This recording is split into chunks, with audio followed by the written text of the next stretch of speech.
یرحمک اللہ، یہدیکم اللہ ویصلح بالکم. اچھی.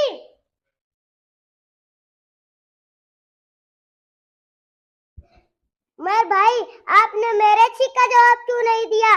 اپنے ساتھی کے چھینک کا جواب دیا اور میرے چھینک کا جواب کیوں نہیں دیا؟ سفیان بھائی، ہمارے پیارے رسول صلی اللہ علیہ وسلم نے فرمایا کہ جب تم میں سے کسی کو چھینک آئے تو الحمدللہ پڑھے اور سننے والا یرحمک اللہ کہے. سفیان بھائی، آپ نے چھینکنے کے بعد کچھ کہا ہی نہیں، اس لیے میں نے کوئی جواب ہی نہیں دیا. میں بھائی اب جب بھی مجھے چھینک آئے گی تو انشاءاللہ میں الحمدللہ ضرور کہوں گا.